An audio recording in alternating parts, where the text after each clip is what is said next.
Welcome to a new edition of the Neon Jazz Interview Series with the creator and owner Seth Allen of the 1909 Club at Libations Company in downtown Lee Summit, Missouri. On February 18th, 2023, Seth will christen his new venue with his first artist that will be the Joanna Berkebile Quartet, kicking off an emerging vision and tradition of the best in blues, jazz, R&B, soul, funk, and so much more in that venue. This will be the first of its kind at downtown Lee Summit, adding to the rich history of Kansas City jazz, done live from a crop of quality musicians. Seth talks about the history of Libations as a classy home for a good cocktail, to the growth into their new vision of live music and beyond. Enjoy this interview. Hey, thanks for taking a minute. Thanks for reaching out about the brand new 1909 Club. I appreciate it. Yeah, of course. Not a problem. Before we get into everything and the construction of this particular 1909 Club, let's go back a little bit to the beginnings of the business. I remember meeting you around pandemic times. You guys have expanded. So let's go to the alpha of your business and talk to me a little bit about the beginnings, when it started, and what your vision for this Libations was. Well, the Libations itself began as a physical business, and not just in my mind. In 2017, April of 2017, the beginning, the concept was to essentially reinvent the liquor store experience. What I wanted to accomplish and provide for my customers was a place for them to not only come and find unique bar items, much like you would see on a professional cocktail bar, back bar, commercial grade mixing equipment, unique glassware, hard to find spirits, all of those things combined with really a cornerstone in education. One thing I always found disappointing about the liquor store experience is if you go in there looking specifically for something, say a bourbon or a gin or a nice wine or whatever you're searching for, typically you run into, non-experienced people who never worked in the industry, don't really have a working knowledge of how drinks are made.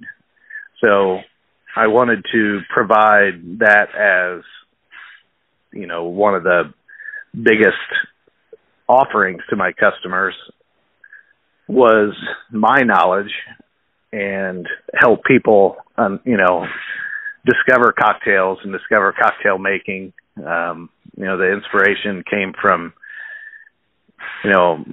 growing up, my grandparents and great uncles and aunts and uncles and aunts. And, everybody, from a certain era had, a bar in their basement or in their den or, something that they were, really proud of and showed off. And they were always unique. And I just, as a kid, I remember just being kind of get lost in looking at all the labels and just being curious about it, not necessarily interested in the alcohol aspect of it, but just all of the the beautiful bottles and glasses and all the neat tools, and it was just fun. And I feel like a lot of that has been lost, and I just kind of wanted to find a way to bring that back to people.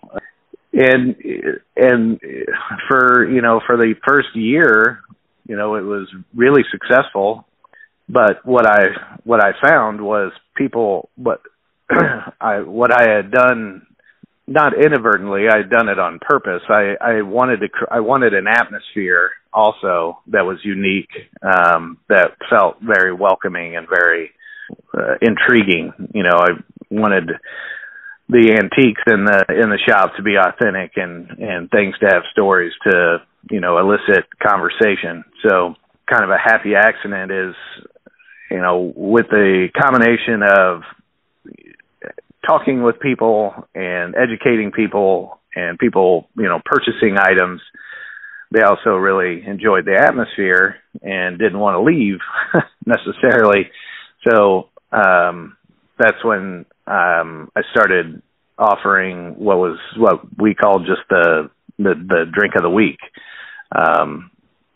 If you came in and was interested in the drink of the week, I would teach you how to make the drink, obviously, teach you about all the tools that it takes to make the drink, sell you all of the ingredients and all the barware necessary, and then you would, drink your drink and enjoy, chit chat and go home. And I did that for about a year, and essentially, for 52 weeks, I had a drink of the week. And at the end of that year, I had, a pretty well-tested menu that I just took my top 5 drinks and created a menu out of it. And then and there is when it started to evolve, where people were demanding, more cocktails, more, education. So I was doing lots of classes, private classes, lots of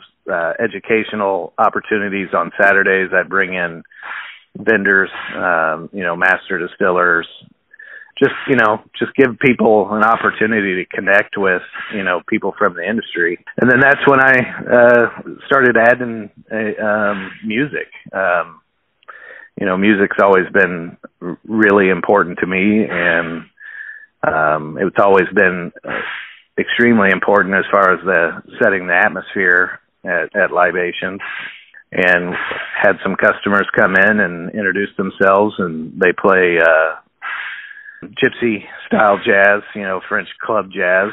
And they started playing on Friday evenings, and it just exploded. I mean, people were just jamming themselves in to have a drink and listen to these guys play. And, it was pretty hard to ignore that was huge. So I started adding more bands, squeezing into our little joint, and had to hire my first employee, and unfortunately it got too popular. The fire marshal kind of gave me the wink and the nod, like, hey, you gotta cut this out.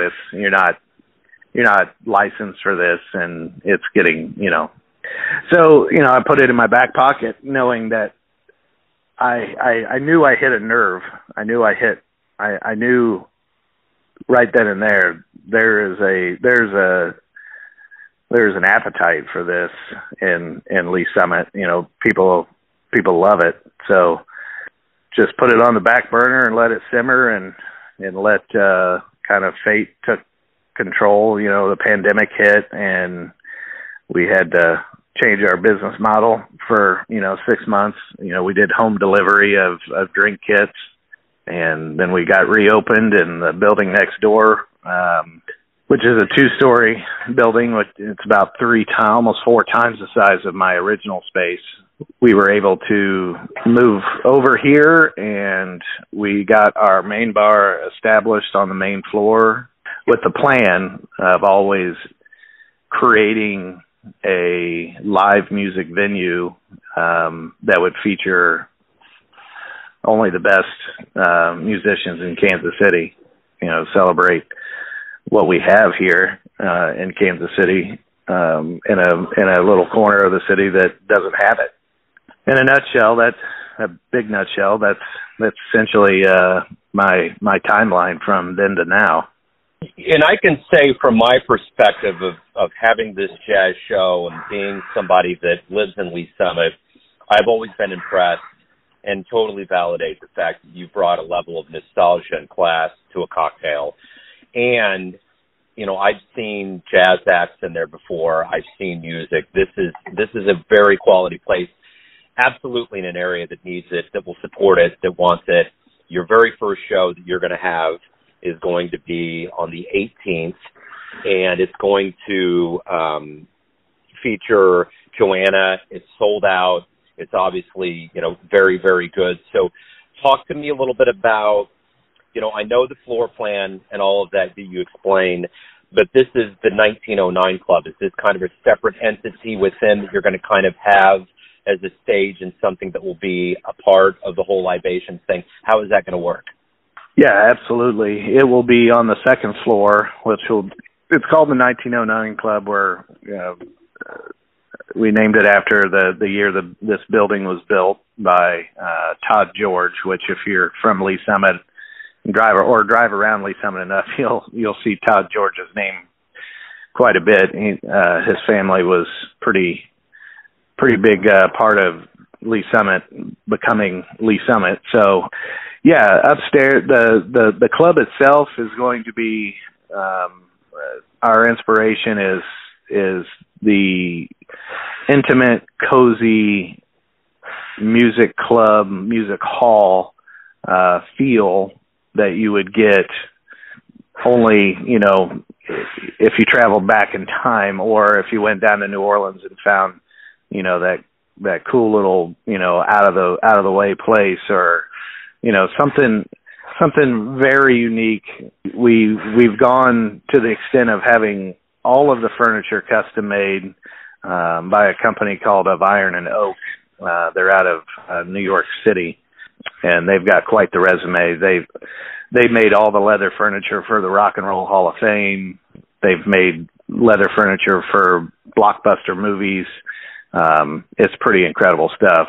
So all of the furniture that you'll be sitting on and experiencing this show is of the highest quality and comfort. And we'll also have, small cocktail tables that are very intimate. They just sit two people. And yeah, we have a stage. We have professional sound and lighting installed. And we've just gone and looked at every single detail and tried to make it feel like something that you've never really experienced before.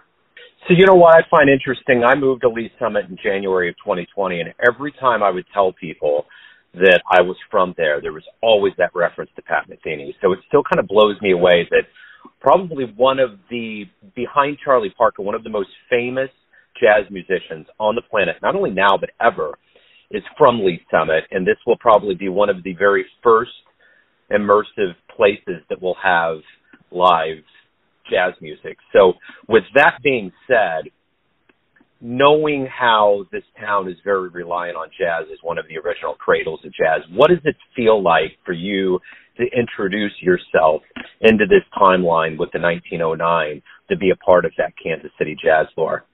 It feels important. It feels like it's what I've always really sought to do. It's an extension of what I began to do, and that is bring something to our patrons that they really want and can't find anywhere else, or they have to go to lengths or travel to experience. I saw, the look on our customers' faces when we used to have live music, and I've seen, when they have that first sip of that cocktail that I've described to them and showed them how to make. And that's the reward for me, is seeing people really react positively and have a visceral experience of, a really well-made, handcrafted cocktail in their hand, surrounded by unique artwork and pieces of history. We have a neon sign that's hanging upstairs. It was in our old spot, but it has a much more prominent place now, and its story can really be told. There's two of these neon signs that exist, and one of them is here, and the other one is in the Jazz Museum down in 18th and Vine, and it was originally it hung over Milton's. So the number of, the list is immense of people who's walked under that sign to perform at Milton's, and now it's hanging over our stage. it makes it feel like, kind of reaching back in time and shaking hands with, people who, created music in this city that will forever be, loved. And now in a different little corner of the city, it's living on. So that's important to me. Yeah, and I can attest to the fact of what I know about the way that you run this business. And for anybody out there that's curious about this place, you absolutely have to go. I've seen the care that you take with what you do, even explaining the furniture and the signage and everything. This will no doubt be a venue that will be very, I'm sure, legendary in the Kansas City lore. And I think that the one great thing about this too is that as we kind of come out of the post-pandemic world and we're getting, Kansas City has retained a lot of these shrines, from the Green Lady to the Blue Room to all of these places, and we're adding to it. And that's what you're doing. And that's the beauty of this, is that not only are you adding to it in a city that is, it's kind of a metropolis. I mean, it's one of those places where people don't necessarily have to go to downtown Kansas City. Residents can go to downtown Lee Summit. You're offering more enticement, not only with Libations, but with this club. And I'm curious, your first show is going to be on the 18th. Talk to me a little bit about your vision and timeline, musicians, and how you're kind of rolling this out and getting things moving, especially as we start heading towards warmer weather. The calendar of performers will be released very soon. Trying not to necessarily bite off too much, and I want to create some groundswell, but at the same time I don't want to be swallowed by it. So, but I did just release our next show, which is the following weekend on the 25th, and that is Baby J and the Cradle Robbers. If you don't know Baby J, she used to be with a little band called A La Mode, and she is an incredible performer. She dresses the part. She embodies jazz. So she'll be performing the following weekend. Tickets are available for that now. And then we've got a great band lined up in March, Grand Marquis. They play around the city. They've got a great following, huge brass sound, incredible music. Then we have Alex Abramovitz. He'll be playing towards the end of February, early March as well. And we have, a handful of other, interesting little duos and trios and quartets that play a variety of different music, but everything from New Orleans style jazz to Chicago blues, Delta blues. That's our focus is Missouri, Kansas City, Missouri is, a crossroads of music, and we have incredible musicians that live here and travel through here. And we want to celebrate everything. We want to celebrate blues. We want to celebrate jazz, R&B, soul, funk. And our goal is even to reach into the kind of the deeper pockets of Latin music and even Zydeco, if we can find it. We want to celebrate, these people who are playing incredible music. And all of those cats sound perfect. They sound like they would be, they fit right in with the mold of what you have going on there. They are wonderful musicians, all of them. So, Seth, for everyone out there that wants to know, as the calendar unfolds, the best place to find out anything about you, Libations, getting tickets, anything related to that, where's the best place for all of them to go on the web? Well, to get tickets, if you go to TOCK.com and search Libations and Company, we have an events tab, and that will take you straight to the events that are available for purchase. For calendar updates, any other information, pictures, Instagram, search the 1909 Club, and the same for Facebook. You can find us at Libations Company or the 1909 Club. We have two different sites. So we're going to be flooding all of those social media sites with information soon. Stay tuned to those channels there, and you'll know everything as I know it. Right on. Well, this is quite a time to be alive, and not only Lee Summit, but Kansas City on the verge of a Super Bowl. Another jazz club is opening up. Warm weather is around the corner. So this is quite a nexus of things coming together. So thank you again for reaching out. It's wonderful to see things grow and musicians have another place to put on shows for people to want to see them. Absolutely. I'm enjoying it.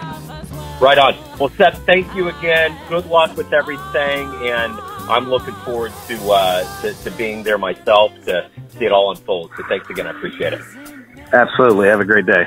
Thanks for listening and tuning in to another Neon Jazz interview, where we give you a bit of insight into the finest players and minds in Lee Summit, Missouri, Kansas City, Missouri, and spots all over the globe, giving fans all that jazz. Thanks to Seth for his vision and story.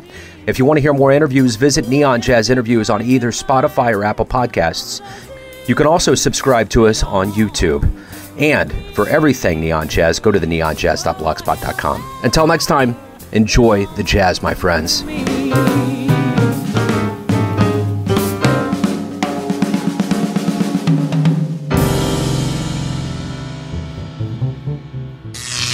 Neon Jazz.